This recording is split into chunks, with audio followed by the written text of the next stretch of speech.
అబ్బో ఇక్కడ కేజీ చీరలు కొంటే అర కేజీ చీరలు ఫ్రీ అంట. మంగళ్య షాపింగ్ మాల్, కేజీల్లో సేల్, టన్నుల్లో ఆనందం. Our guest Saketh Komanduri. Hi Saketh. నా జీవితంలో దీప్తి ఇంత మంచిగా నా గురించి మాట్లాడింది. ఈవెన్ ఆన్ స్టేజ్ ఇప్పటివరకు ఎప్పుడు నన్ను ఇంట్రడ్యూస్ చేయలేదు. ఎంత బాగా నువ్వు మర్చిపోయావు. దుబాయ్ షోలో ఎంత బాగా చెప్పా, అందరు చప్పట్లు కొట్టారు. అసలు కొట్టి కొట్టి చేతులు నొప్పులు వచ్చేసాయి. సమీరా కూడా అనింది అసలు సాకేత్ కైతే ఇంత పెద్దగా రాసావు, నాకేంటి ఇంత చిన్నగా రాసావు. ఏమో ఆ దుబాయ్ షో ఎప్పుడో అయింది. రీసెంట్ టైమ్స్ లో అయితే I think that's first show. అందుకని that's not the first, that's the recent show we went. నువ్వు నేను శ్రీముఖి సమీరా వెళ్ళాం.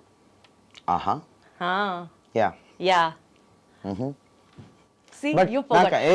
ఎంతసేపు ఫ్రెండ్షిప్ అనేది ఇద్దరి మధ్యలో బేసికల్లీ 1% షేరింగ్ మాత్రమే అక్కడ. సాకేత్ లేదు, నాకు చాలా హ్యాపీగా ఉంది దీప్తి ఇంత మంచిగా నా గురించి చెప్పడం అన్నది. చాలా నాకు ఇంటర్వ్యూ ఇక్కడతో క్లోజ్ అసలు. కానీ చాలా సార్లు అంటే ఫస్ట్ లో మా ఫ్రెండ్షిప్ స్టార్ట్ అయినప్పుడు చాలా మంచిగా ఫోటోలు తీసేవాడు. ఇప్పుడు చాలా ఘోరంగా కూడా ఫోటోలు తీసేవాడు. నాకేం తెలుసు ఫోటోలు తీయమంది, నేను నిజంగా బాగా తీసా. నన్ను సింగర్గా పక్కకు పెట్టి ఫోటోగ్రాఫర్గా ప్రొజెక్ట్ చేసేసి నా లైఫ్ కెరియర్ అంతా అక్కడ సెట్ చేసే ప్లాన్ లో ఉందని నాకు తెలియలేదండి. అది కొద్ది రోజుల తర్వాత తెలిసింది. సో దాన్ని ఎన్ని హోప్స్ పెట్టుకొని నిన్న ఒక్క ఫోటో తీయమని అడిగితే హోప్లెస్ గా 100 ఫోటోలు తీపిస్తుంది. మాట్లాడద్దు సాకేత్, అంత రూత్లెస్ గా మాట్లాడద్దు. But anyways I am so glad. Thank you for calling me. Thank you for having me on your show. All the pleasure is mine. To start with, ee program lo Saket, this is called Music and Melodies, wherein which nu chaala songs paadavu, chaala super hits, and nee career itla okasari venaki tirigi chuskokapoyina there are all hits, evergreen hits coming around. So aa songs venakala unnatuvanti nostalgic memories gurinchi we would love to listen from your end. Yes, I am ready to share. And before we get started, my first question would be, nu first పాడినప్పుడు your first ever performance ఇచ్చినప్పుడు, I know you have come from a very humble musical family, చిన్నప్పటి నుంచి music నేర్చుకుంటున్నావు, I know all those things, but still నీ first performance ఇచ్చినప్పుడు irrespective of your age పొట్టలో butterflies ఉన్నాయా, లేకపోతే ది సో కాల్డ్ సాకేత్ లాగా పిచ్చ యాటిట్యూడ్ మనకేంటి అనే ఒక? లేదు, this is actually it is recorded and it is there on my insta page also. ఆ క్లిప్, చిన్న క్లిప్ కొంచెం భయంగానే పాడాను. It was not this Saketh. నీట్గా ఇలా చేతులు కట్టుకొని, it was a stage show at Ravindra Bharati.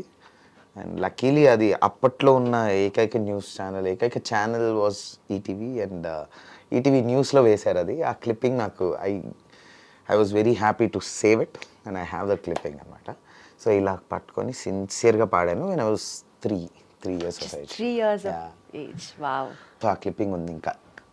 But ఆ తర్వాత టెన్షన్ ఉండిందా? అంటే ఆ టెన్షన్ పడే ఏజ్ కూడా కాదు. అసలు టెన్షన్ పడ్డానా, దేనికి ఎందుకు ఇలా నిలబడ్డాను, ట్రైన్ చేసి పంపించారా ఇలా నిలబడే పాడాలి ఏం తెలియదు. బికాస్ 3 years ఉన్నప్పుడు మనకి ఏం గుర్తుంటుంది. What was your first song then? So it was a devotional song. Rama Rama Sri Rama రామయని రాముల సేవకు రారేమయ్యా, రాముల సేవకు రాని వారలు దుష్ట పామరులై కామరులై పోయేరయ్యా అని ఒక తత్వం బోధించే సాంగ్. బట్ నాకు తెలీదు, అంటే ఆ క్లిప్ చూస్తున్నప్పుడు మాత్రం సిన్సియర్గా, అంటే it is not this Saketh అని అయితే ఇప్పుడు నాకు అనిపిస్తుంది. చాలా సిన్సియర్గా ఇలా గుడ్ బాయ్ లాగా మైక్ స్టాండ్ ఉంటే ఇలా పట్టుకొని ఇలా ఐబ్రోస్ ఇలా ఉండి పెద్దగా కళ్ళు చేసుకుంటూ ఇలా ఒక్కొక్కళ్ళని ఇలా చూసుకుంటూ ఉంటుంది అది ఆ పాట. ఇప్పుడు Saketh you know better. Chill, ప్రపంచం ఏదైపోయినా సరే ముందర ఎవరైనా ఉండని, when it comes to performance I perform. పడేయడమే అంతే. Right, then coming to your songs. Allu Arjun గారి సినిమాలో Sittharala Sirapadu song was like అద్భుతం అంతే. అంటే I'm really thankful to God, Thaman గారు అండ్ త్రివిక్రమ్ గారు for giving me this song. దాని బ్యాక్ స్టోరీ ఏంటంటే, సో ఆ పాట అసలు నేను పాడలా, అయిపోయింది మొత్తం అయిపోయింది. సాంగ్ ఎలాగో మూవీ తర్వాత release, it was a surprise song in the movie. ముందు రిలీజ్ చేయలేదు, it was not there in the audio. So మూవీలో ఆ క్లైమాక్స్ సీక్వెన్స్లో ఫైట్లో అప్పుడు మూవీ రిలీజ్తోని సాంగ్ రివీల్ అనమాట. అవతల ఎల్లుండి మూవీ రిలీజ్. సాంగ్స్ అయిపోయి మిక్స్ అయిపోయింది, అంతా అయిపోయింది, స్టూడియో మొత్తం సర్దేశారు. డిటిఎస్ స్టూడియోలో డిటిఎస్ మిక్స్ అవుతుంది. It was somewhere around 3:34. ఎందుకో తమన్ గారు నువ్వు యూ స్టే బ్యాక్ అన్నారు. ఎందుకు అన్నారో తెలియదు, ఇప్పటికీ ఆయనకు కూడా తెలియదు అనే చెప్పారు. ఏమో రా నువ్వు నాతో ఉంటావేమో అని చెప్పి ఉండమన్నాను అన్నారు అంతే. Because he was also working till 6 AM 7 AM every day. సరే అని నేను ఉన్న కార్లోకి వెళ్ళి పడుకున్నాను. నేను వీడియో చూస్తూ అలా పడుకున్నాను నేను కార్లో. సడన్గా తమన్ గారు అసిస్టెంట్ వచ్చి కాల్ మీ at 3:30. తమన్ గారు పిలుస్తున్నారు. ఓకే అని చెప్పి వెళ్ళా. ఓ పాటను ట్రై చేయన్నారు. నాకు తెలియదు అప్పటికి ఇదే మూవీ, బికాస్ టీటీఎస్ అక్కడ అవుతోంది. అయిపోయింది అది. మార్నింగ్ 6కి వెళ్ళిపోవాలి, కంప్లీట్ మూవీ యూఎస్కి వెళ్ళిపోవాలి క్యూబ్. ఆ టైంలో వెళ్ళి ట్రై చేయాలంటే చూసా. ఓకే అలా కాదు, ఒకసారి సీన్ చూసి పాడు ఆ ఫీల్కి. అందుకని ఫస్ట్ వర్షన్ పాడేసినప్పుడు గుండెలోన గుచ్చాడు అని ఆ సింగర్స్ యాటిట్యూడ్తో పాడా. Then when I watch the scene again, first of all it is so great of them. ఒక సింగర్కి ఆ సీన్ పేరు లేదు ఊరు లేదు నాకు అప్పటికి. నాకు సిత్తరాల సిరపడు, దిమాగ్ ఖరాబ్ రెండు ప్యారలల్గా రిలీజ్ అయ్యే అప్పటి నుంచే నాకు ఒక పేరు వచ్చింది. దాని ముందు పేరు లేదు ఊరు లేదు కదా. సో గుండెలోన గుచ్చాడు అని పాడే ట్రాక్ పాడేసరికి ఒకసారి చూపియండి అన్నారు. చూసినప్పుడు గుండెలోన గుచ్చాడు అంటారు బన్నీ, ఆయన అంటారు. అది చూసి ఓకే ఇంకొకసారి పాడతానని చెప్పి గుండెలోన గుచ్చాడు అన్న. So that was a very nice. ఇమ్మీడియట్గా త్రివిక్రమ్ గారు వచ్చి చూశారు. అదిరిందిగా ఇదే ఉంచుతాం అన్నారు. అలా ఒక అర్ధరాత్రి 3:30కి నేను ఆ కాంపౌండ్లో ఉండడం వల్ల నాకు ఆ పాట వచ్చింది. I was available nearby because they cannot wait for another singer to come. And ఆ 3:30 రాత్రికి ఎవరెత్తారో తెలియదు. మార్నింగ్ 6కి సినిమా వెళ్ళిపోవాలి. సో ట్రూ లక్తో నాకు ఆ పాట వచ్చింది. అందుకనేనా you are very grateful or you are always available to Thaman గారు అన్నది? అంటే is that the sense of gratitude you carry? Not because of this song. yes, ఒక 30% of my gratitude might be because of this song. Okay, but more than that on a personal level. ఏంటి సాకేత్ నీకు తమన్ గారికి ఉన్న personal level of attachment ఏంటి, emotional bonding? Generally కొంచెం close అయ్యారు.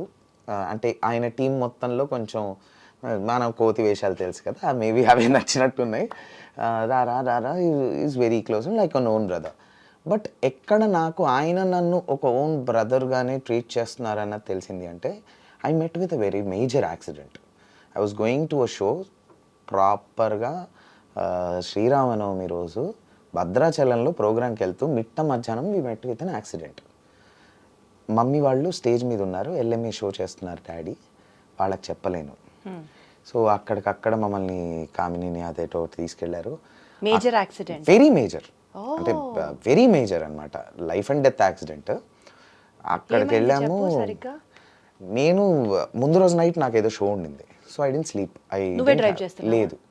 So my friend was driving. తను కొత్త car కొన్నాడని చెప్పి మేము తన కార్ పూజగా చేపిద్దాం శ్రీరామనవమి కదా అని. If he was not there is no Saketh today. అంత ఎక్స్పర్ట్ డ్రైవర్ కాబట్టి బతికాము. He's my best friend. He was driving. చెల్లి ముందర కూర్చొని ఉంది, నేను వెనకాల పడుకొని ఉన్నా, నాకు నిద్ర లేక బర్త్ మీద ఇలా పడుకొని ఉన్నా. ఒక ఆయిల్ ట్యాంక్ ఇండికేటర్ వేయకుండా వచ్చేసింది. It was a 4-way road, obviously highway 100 మీద ఉన్నాం. మిట్ట మధ్యాహ్నము, summer, April 14th is the date. బండి వేడి మీద ఉంటుంది, ఆయిల్ ట్యాంక్కి గుద్దితే బ్లాస్టే. బ్రేక్ వేసి రైట్కి గుంజాడు. ఫుట్పాత్ నుంచి అటువైపు వెళ్ళాం. అప్పటికి ఆగాం. అక్కడి నుంచి ఒక బండి రాకపోయి ఉంటే ఏమయ్యేది కాదు, చిన్న బంపర్. అక్కడి నుంచి బండి వచ్చింది, XUV 700. గుద్దితే చెల్లికి కాలు ఫ్రాక్చర్, ఇదంతా లిగమెంట్ టైర్, అంత బ్రూసెస్, తనకి బ్రూసెస్. నేను ప్రాపర్ ఒక ఆమ్లెట్ ఫ్లిప్ చేస్తారు కదా అలా బ్యాక్ సీట్లో పడుకొని ఉన్నా, ఫ్లిప్ అయ్యి మధ్యలో పడ్డా. ఆ బంప్ ఉంటుంది కదా కింద 2 సీట్స్ మధ్య, that hit my spine. So very major spine. On స్ట్రెచ్చరే, నేను లేచి నిలబడే పరిస్థితి లేదు, ఎత్తి తీయడమే like for 1 week after 10 days. అప్పుడు I couldn't tell anybody. Dad was on stage, చెల్లి వాజ్ క్రైయింగ్. సో అక్కడ లోకల్గా ఉన్న కామినీకి తీసుకెళ్తే ఈయనకు స్పైన్ ఇంజరీ అయింది, మా దగ్గర MRI లేదు, తొందరగా హైదరాబాద్ తీసుకెళ్ళండి పెద్ద హాస్పిటల్కి. పారాలిసిస్ కూడా రావచ్చు అన్నారు.